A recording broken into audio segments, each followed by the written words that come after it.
Welcome to our discussion. My name is Sean Canuck. I'm a distinguished fellow at ORF and have been involved with CyFy since its inception. And I'm always greatly pleased to see how our program stays current and modern with the exigencies of the day. And particularly this year, we're looking at a lot of these societal tech issues in light of the pandemic experience that we've all suffered globally in the past year and a half.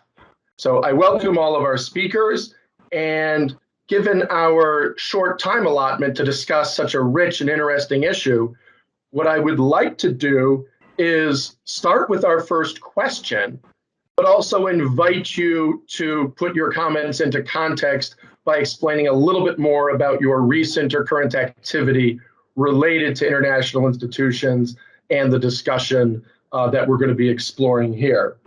So the first of our questions on the table this morning is about how international bodies are striving to make decisions around development and deployment of tech more efficiently and more inclusive.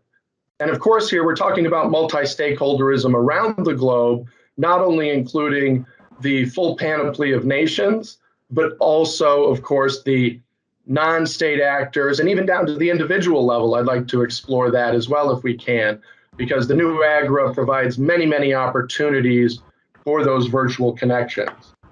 So if I may, I think our best point of departure on this may actually be with you, Ambassador Patriota, given your experience leading the UN group of governmental experts. And of course, there was the sister entity there, the open-ended working group, which also had a broad UN representation. So may I invite you to take us off on our first question here, please, sir. Well, thanks a lot, Sean, for the nice introduction. Thanks, CyFy, for putting us all together in such a high-ranking and knowledgeable group of panelists. I'm very honored to be here and sharing this moment with the colleagues. Yes, I did have the opportunity of chairing the group of governmental experts of the United Nations in its sixth version. It's an exercise that's been going for 20 years. So I was the chair of GGE number 6. It started off 2019. It ended 2021 last May. So it was a lengthier one, about a year and a half of actual discussions and negotiations.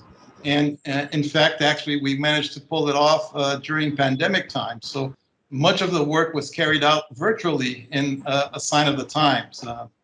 And we managed to achieve consensus, which is also a rarefied product these days in multilateral discussions.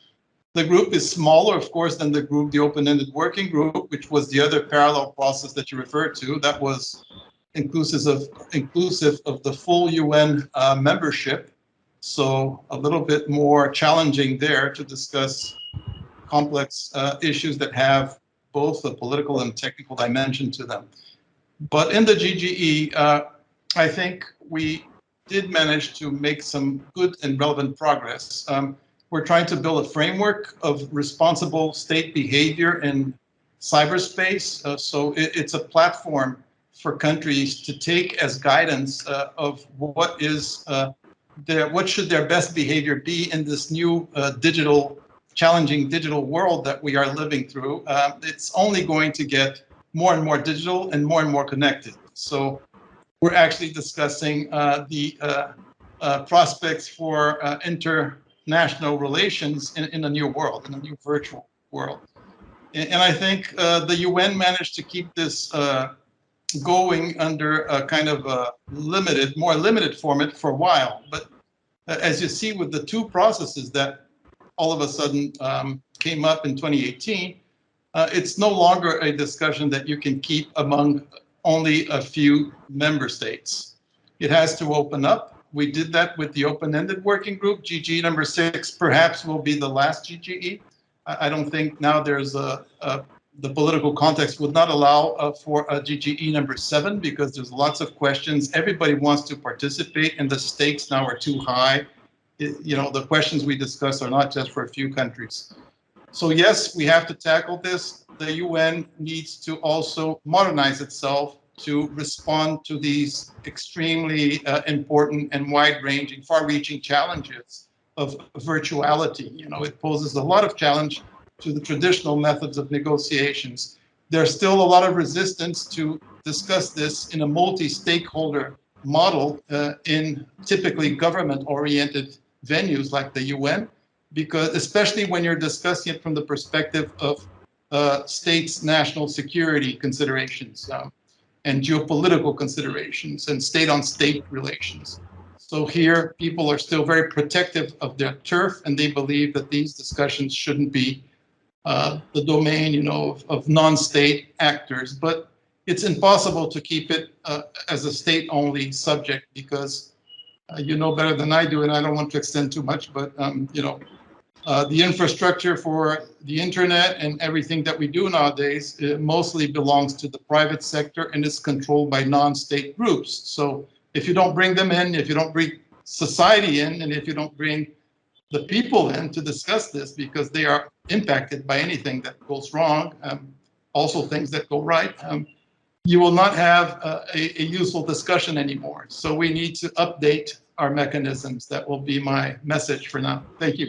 Thank you very much, Ambassador. And if you'll permit me, I'd like to briefly follow up on one aspect. I had the pleasure of participating on the U.S. delegation in the 2009-2010 GGE, and I saw firsthand how important it was for the diplomatic conversations in person and building those personal relationships between professionals who were able to occasionally reach consensus reports, even when their nations did not have perfectly symmetric views on the issues.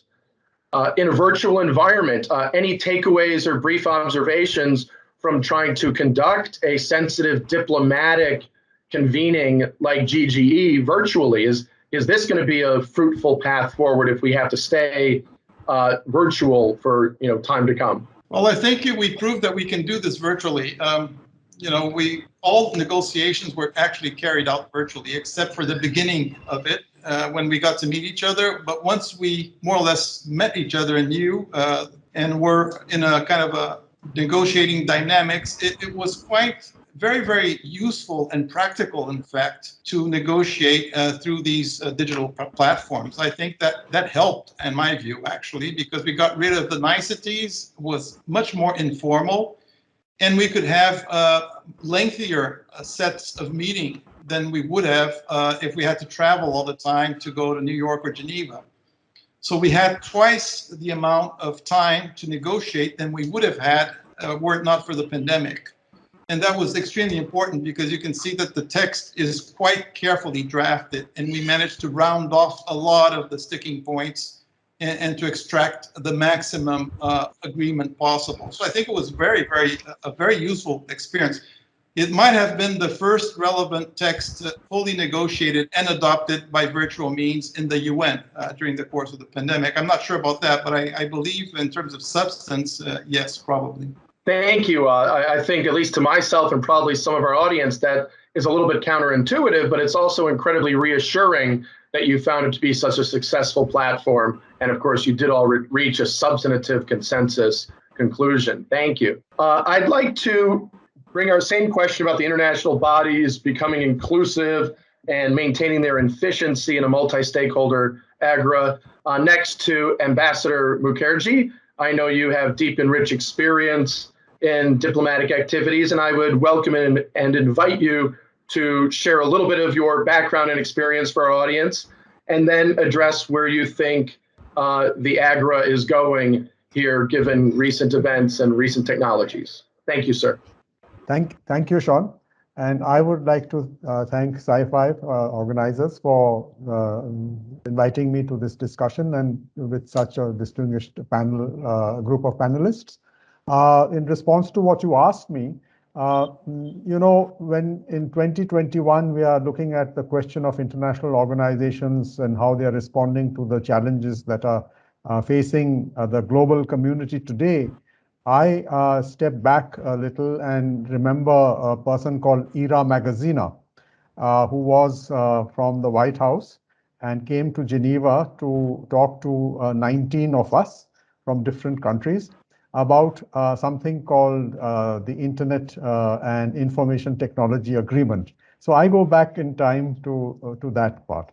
And from that point onwards, if I look back over these 25 years, we have today been able to use this technology and overcome the challenges. But in the process, we've also discovered the challenges which we did not realize existed and which are becoming more focused, especially after the pandemic has overtaken the world. And I would therefore look at it in terms of trying to achieve international cooperation for the use of these technologies, not in silos. So far, we have been looking at it in terms of the United Nations and then the specialized agencies and then the multilateral organizations which are outside the United Nations family, like the World Trade Organization. I think the time has come for us to synergize because the response to the challenges that we face require this synergy. And the best illustration of what I think we face today is the response to the pandemic COVID-19. Because if you look at it in traditional terms, the United Nations, when it confronted similar pandemics or emergencies in the past, whether it was HIV/AIDS or whether it was the Ebola virus, the first support came from the Security Council, which adopted unanimous resolutions to support an all of the United Nations approach. This pandemic, for the first time, saw a fractured response. The United Nations Security Council couldn't get its act together for more than 2 months. And those 2 months were crucial in sending the signal to the international community as to how supportive an environment they would find for the kind of solutions that they would come up with. And I think that is important to flag because even today, when we look at the second issue, which is the vaccines, the vaccines were introduced as the way to mitigate and respond to the pandemic. These have come about in such a fast time that they are obviously not like the vaccines of the past. So there has been, because of the lack of, as I would say, political consensus, there's been a strong body of opinion in various countries, which actually continues to suspect the vaccines. And that is not limited only to 1 or 2 countries. That exists in many countries.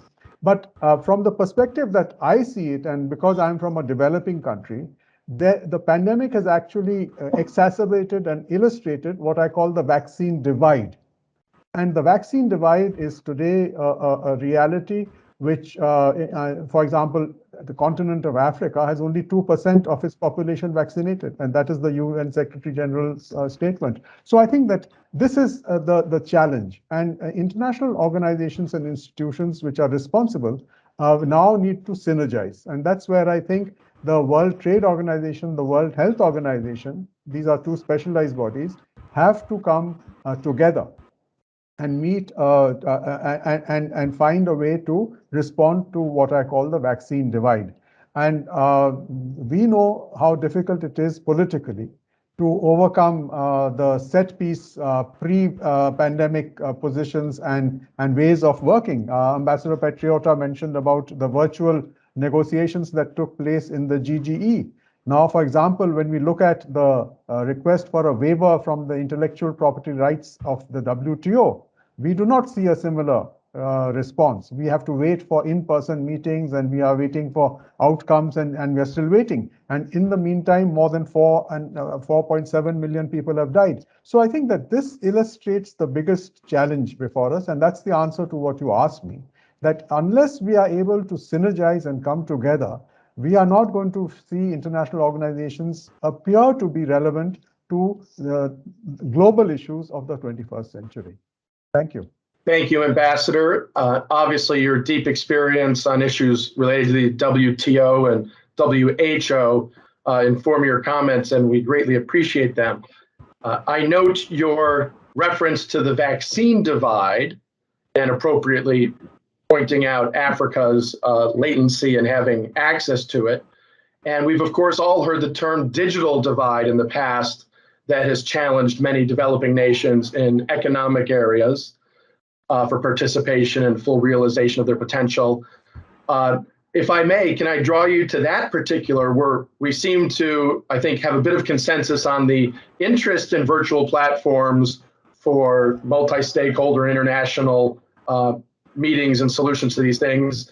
But given where the state of technology is globally, is that a valid suggestion option to be fully inclusive to the global South and other developing nations? CyFy has always taken a very forward-leaning role in projecting the voices of the developing nations. And if we're proposing international activities to increasingly go online to high-tech platforms like the one we're using today or others, will that foster inclusivity, or will it leave certain people, NGOs, individuals behind if they don't have the resources of a government behind them to help them participate? Do you have any views on that? Yes, Sean, I do have some views on that. I think that, as you pointed out, the digital divide, and I put the vaccine divide in the context of the digital divide, illustrates the three big challenges that are facing countries in participating and overcoming the divide today. These are basically countries of what used to be called the global South or developing countries, but they do affect countries which are not drivers of the process of the digital economy. The first issue is that of access, and access is of two kinds. One is the infrastructure, which creates the digital connectivity.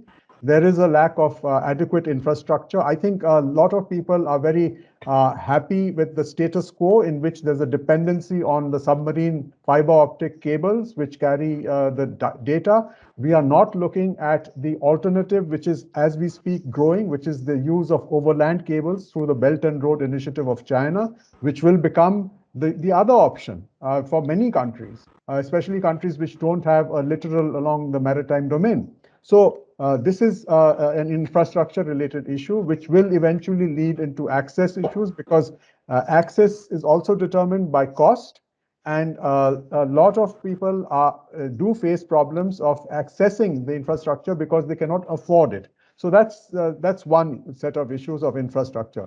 The second set of issues are policy issues, and in policy issues we see again the polarization between the use of this domain of the digital domain for empowerment and accelerated development, which is what, for example, Prime Minister Modi talks about in the United Nations and in his other meetings of digital India, and how India has tried to follow this path. But there is also an attempt to restrict the use of technology, or to regulate it in a way which restricts it. And how do we address that issue? And in that, there's a third pole, if I may call it that, which is that of the European Union, with its very strong focus on human rights and the GDPR and so on. So policy is an important component of how to overcome the digital divides. And the third is capacity. And I think that in capacity, you do see, again, the same set of issues playing out. If people do not have access to the infrastructure and, for example, to the smartphone technologies that drive this and use this infrastructure, then they are left out of this process. In addition, the whole concept of digital literacy. I am among those who have been advocating introduction of digital education from primary school onwards. It's too late, for example, when we address issues of cybersecurity, to expect people to take up these issues at the age of 21 or 25 or 26, where the technology itself is so rapidly changing. So unless we instill cyber hygiene and cybersecurity awareness into people from the time they're in primary school, we will not be able to address this issue in any sustainable way. And capacity has a third area, which is the importance of keeping up to step with technology. In our lifetime, we are seeing probably cycles which are becoming shorter and shorter of the obsolescence of technology. So even if you educate people in, say, technology which was valid in 2015, by 2025, that entire education could be wasted. So how do we bring it together? And I think the answer is multi-stakeholderism. We must bring the stakeholders into it with the clear understanding that not only do they contribute to making the domain, but they also contribute to sustaining the domain. there has to be a responsibility for the stakeholders, which is set down. And I have written about it, the need for an international framework. And it's not just between states, it is between stakeholders. We need an international framework to address this issue. Thank you. Well, thank you very much. I personally think your observations about literacy and continuing education are incredibly poignant. So thank you for highlighting those. Next, if I may come to Ms. Bashira, tell us a little bit about the Cyberbrick Project. Of course, we have several major countries in the BRICS acronym. Tell us a little bit about the organization, the project, your role, and where you see the digital diplomatic possibilities going and for better inclusivity and efficiency, please. Thank you, Sean, and thank you, Team CyFy, for having me in such a great panel with such a great set of speakers. So about the Cyberbrick project, this is a project hosted at FGV Law School in Brazil. And I was supposed to be here, but because of COVID, I'm still here in India, waiting to physically start my fellowship with them. But basically, the project takes on one fellow from each of the BRICS countries, and we do collaborative research around digital transformation, digital access, etc. And my interest, which will really inform the interventions I'll make going forward, is around questions of technology and the intersection of technology with society. So a lot of my work is about questioning processes through which some of these technologies are being introduced, and focusing on AI in particular. I'm going to talk a little bit about one of the initiatives which was just launched last year, which is the Global Partnership on AI, which is this consortium of countries which have come together, led by the G7, and within that led by France and Canada. But now a lot of countries, including India, have been invited and are part of this partnership. And I just wanted to go a little bit, taking this as an example, but going into questions of multistakeholderism, which this example raises. So just, starting with the question of AI itself, like it's so complicated to regulate or even think of governing because there's no one thing as AI, right? It is a set of multiple technologies with very diverse use cases, and there are so many stakeholders who are involved. So if you're thinking about multi-stakeholderism, the first point is thinking about who these stakeholders are. And clearly there are the governments, each of them have a national AI strategy. Everybody's thinking of discussion paper around that front. But there are so many entities in the private sector, starting from what we call the big tech to really the smallest entities, which may be deploying AI in very small use cases. And then, of course, the individuals, right? The person whose data is feeding into some of these machine learning systems, the individuals who are really at the back end, the hidden labor behind AI, with the people who are labeling this data, who are annotating this data. So this huge diverse set of stakeholders are part of the AI ecosystem. And if we really want to think about a multi-stakeholder dialogue, we need to think about all of these groups. So where are we on the international conversation? So far, there is one set of conversations which has been happening till 2019, 2020, which is multi-stakeholder without involving the states. So without involving nation states, a lot of private entities have their own code of conduct. They've come out with a lot of NGOs, international groups have come out with AI principles, ethical principles. But really starting from 19 and 20 is when we have countries which are involved, starting from the OECD principles. And really that's an interesting point for me, because the OECD principles have somehow become this basic set of principles which were later endorsed by the G20, have now been endorsed by this global partnership on AI. So we have this one set of principles which have come out by one group of countries who call themselves like-minded countries, and there's a certain context in which this conversation and these principles have come about. And not to say that these are not the right principles. Of course, they're talking about human-centric development of AI, they're talking about inclusion, they're talking about diversity, fairness. So these are all the right principles to strive for. But there is, of course, a certain politics in the context in which this conversation has come about. And now, anyone who wants to join this global partnership has to endorse these principles. There will be questions about, how expertise is defined, because expertise itself is something which is informed by context. It's something that third parties confer on an individual. So the organization that I'm a part of, the country that I'm a part of, what kind of funding that I have, what kind of events I get an opportunity to participate in, all of this will define my expertise. And as a result, the multi-stakeholder approach to AI will not necessarily be as diverse as we might want it to. So I'll stop with that. Well, thank you very much. And I appreciate you broaching the topic of AI for us. We're actually going to spend a fair amount of time on that and give everyone a chance to share some thoughts on it.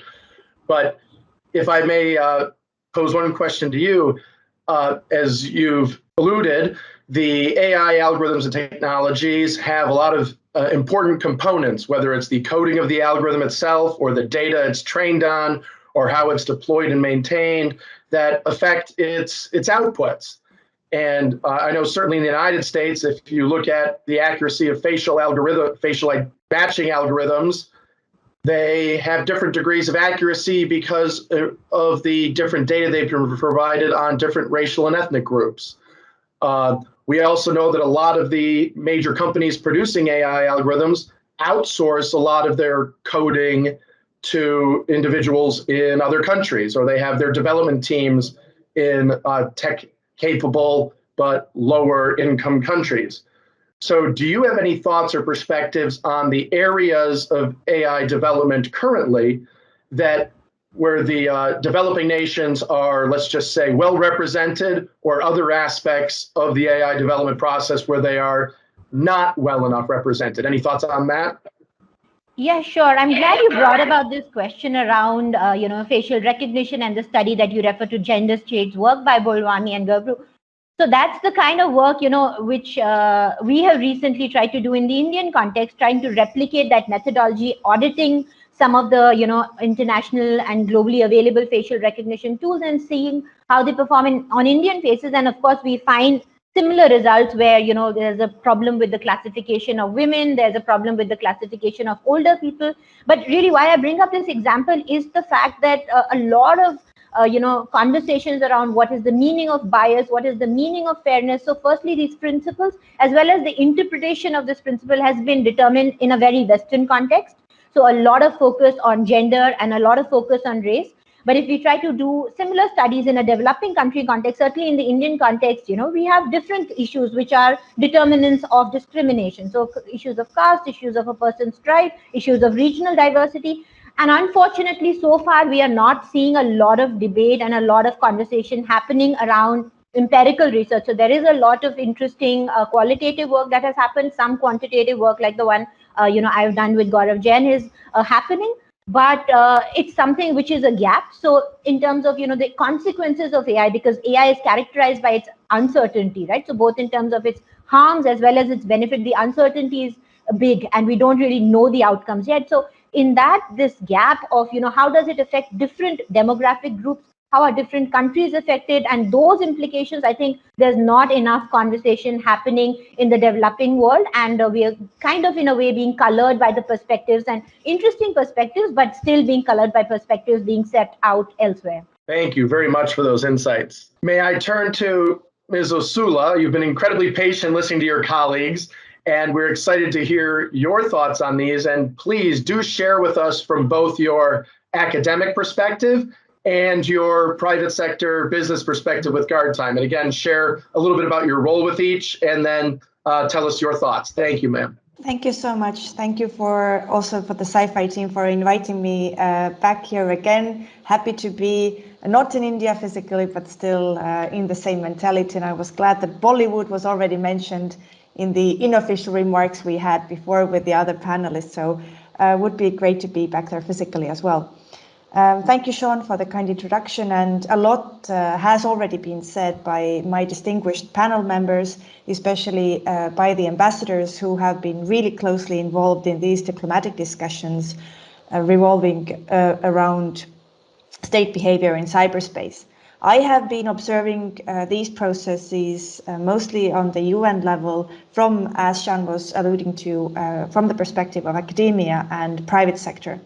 And I think it is obvious that multistakeholderism is alive and kicking. And I think the processes of the 6th GGE and the open-ended working group clearly indicated that there is great hunger from different stakeholders in expressing their views. And what's important to underline here is that the other stakeholders are not only academia, civil society, and businesses, but we also talk about other states because of the closed or relatively closed format of the GGE. In that sense, the format of the open-ended working group is, of course, very much welcome.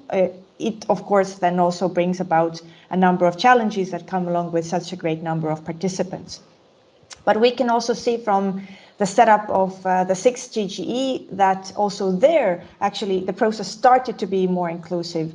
I'm referring here to with the consultations of the regional organizations that were part of the full format.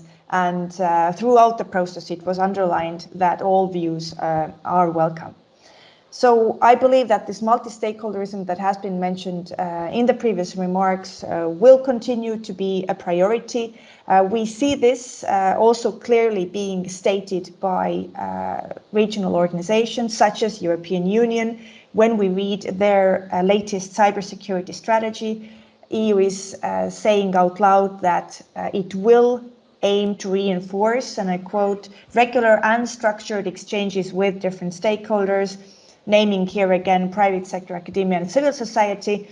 And what's important here, it's not only this structured exchange as in exchanging views, but it's also about those stakeholders taking their specific responsibilities. This is, I think, what one of the speakers before was specifically pointing out.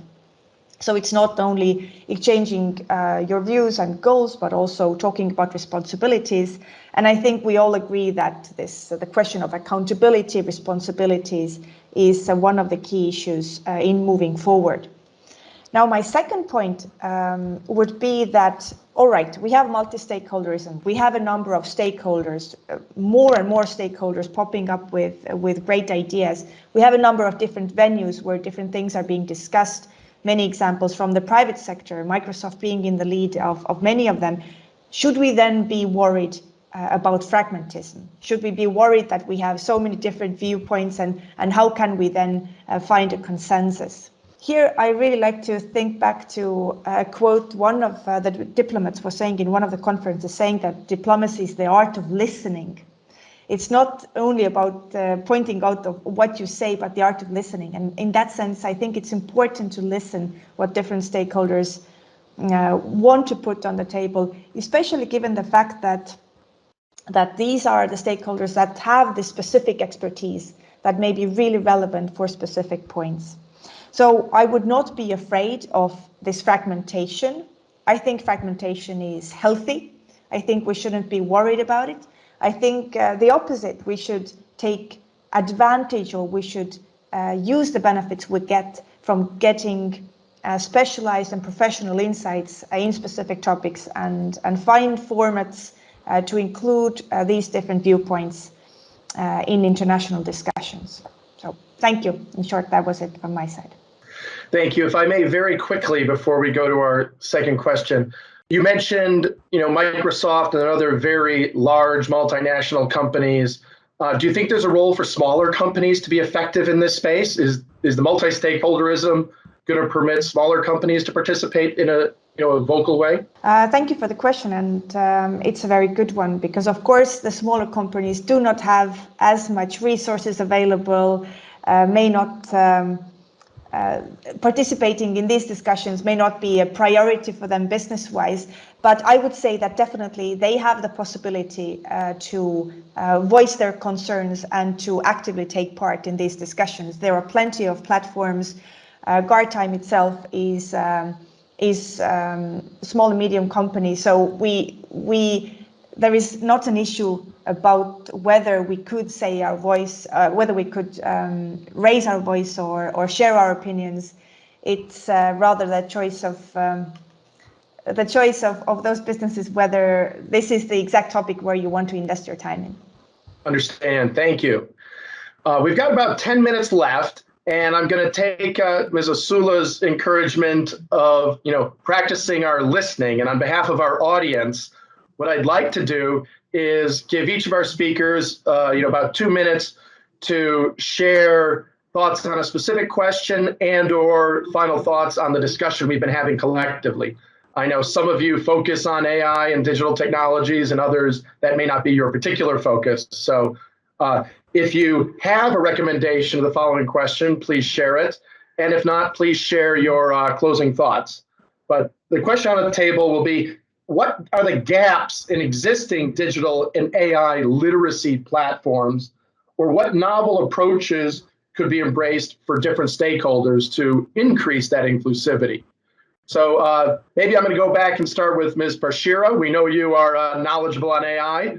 So any suggestions on improving the AI literacy programs that are currently at play? Yeah, sure. Thanks for coming with that question. So, I think literacy can be interpreted quite broadly. And in the context of AI, I think because we are in such a preliminary stage in terms of broad basing that knowledge. So I'm going to, construe literacy to mean things like transparency, also things like accountability, because really that's the gap in AI today, that a lot of development is happening, a lot of deployment is happening, but I, as the user, or a lot of us don't really even know when you're being subjected to an AI-based decision-making process, when you're in that system, and when you are being subjected, you don't know things that went on at the back while developing that product. So you don't know what kind of data went into it, which demographic groups were represented in that training data set. So in that sense, that conversation on literacy has to be broadened, certainly, both about informing the user and about bringing accountability, that there is an auditable trail. So if somebody wants to test, and that's the problem we encountered in the kind of study that I was referring to earlier, that you can look at the results of certain tools, you can say that Microsoft has these many false positives and false negatives, but I really have no transparency into what goes on behind the walls of that system, and so therefore there's limitations. I can't say if this went wrong because of Indian faces, something Indianness was missing, or there's something wrong with the algorithm. So in that sense, you need literacy, and you need the that responsibility of bringing that literacy on the companies which are doing a lot of this deployment, because often tech companies trying to make that distinction between, we are just the developers, we are behind the scene, and it's the person who uses the technology who is responsible for everything that goes wrong or goes right with it. But that's a wall we need to break, because clearly you are in the ecosystem and you need to take responsibility for what happens through your product. So that's the short thing on your point. And I'll just, the end thing I want to throw in my closing remarks is to, just as we think about all of these multiple venues of multi-stakeholderism in the AI context, I think the reality of this is that AI is just too complex a system for us to really have a neat, clean, solution. Countries themselves haven't internally found their solutions yet. So it's not going to happen at a global scale that you have countries as well as non-state actors coming together and finding clean solutions. So really the solution as of now is, one, of course, continuing with the kind of conversation that the GPAI has begun, but also thinking about, smaller subsystems, looking at smaller use cases and trying to think about strategic litigation, trying to think about bans, moratoriums, which is some of, that's happening in the US. Some of the cities have banned facial recognition. And there's clearly a lot of non-state actors who are coming together and making those small changes happening. And I think that's the thing to push for, instead of, very radical, big ticket changes, which I don't see happening in the AI governance space right now. All right, thank you. Ambassador Patriota, if I may come to you next. Any thoughts or takeaways from your professional experiences on improving the AI literacy? And I'll offer specifically, what responsibility do you think states are willing to take on for some of the things they're deploying, if you've been a part of any of those conversations? Please, sir. Well, thanks. I've been a part of conversations regarding cybersecurity from the perspective of peace and security. So it was, the concern is malicious activity that can lead to conflict between states. It's very specific. So, some of these concerns that refer to vulnerabilities of populations at large or individuals, they were discussed to a certain point, but not directly. And I think I also participated in discussions related to disarmament discussions related to AI. These are new discussions, whether AI can be weaponized to a degree that could affect peace and security or contribute to conflict, and what to do about it. Should it be regulated? Should there be prohibitions on certain uses of AI? But that's very specific too. I mean, AI, as was mentioned by Smriti, it has the potential to affect society in all aspects, not only conflict among states, but every people's everyday lives. So I think it's a very important discussion. Indirectly, for example, we managed to include in the GIGA report a reference to electoral processes, for example, and plebiscites and things like that.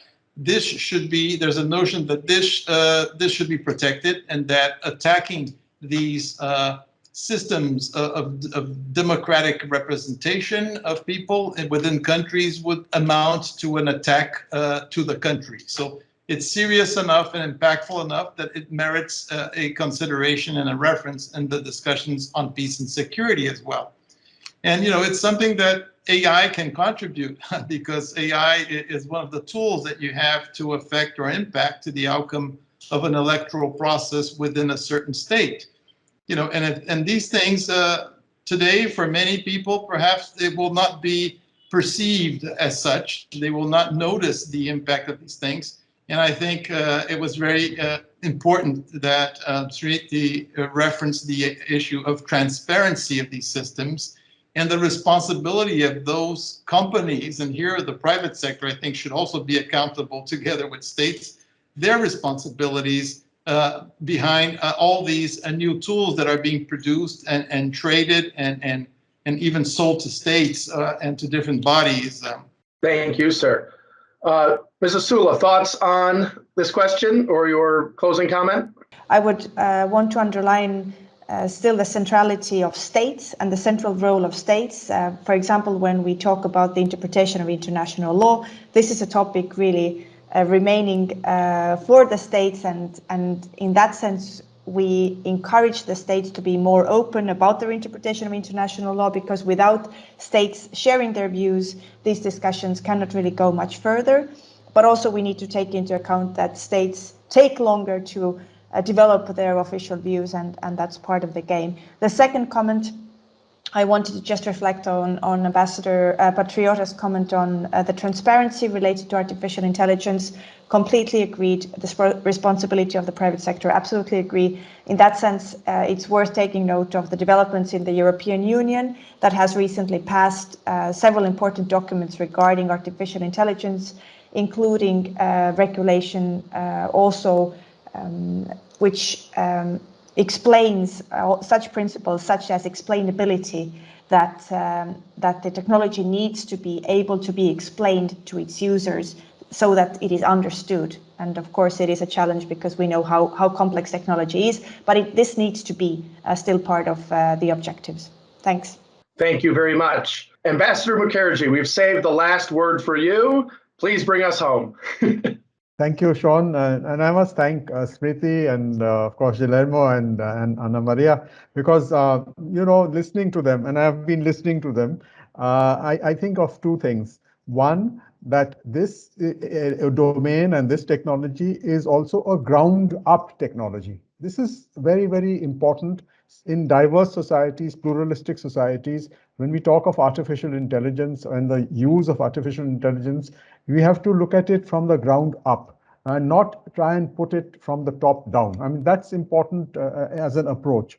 The second point is that this domain, I think, especially in artificial intelligence, needs the commitment to making it human-centric. Because my perspective on the use of artificial intelligence is that if it helps sustainable development, if it helps us to reach and sustain development goals, then it is worth it. But if we use it for just without a human dimension, then I think it needs to be really challenged and reviewed drastically. Thank you. Thank you very much. And we're coming to the close here, so please allow me on behalf of the CyFy community to thank all four of our wonderful speakers, both for their comments here today, as well as for their continuing work in this very important field. I've certainly learned from you all, and for me, the two key takeaways are going to be literacy and transparency as we think about the new Agora Multistakeholderism 3.0. Thank you very much, all.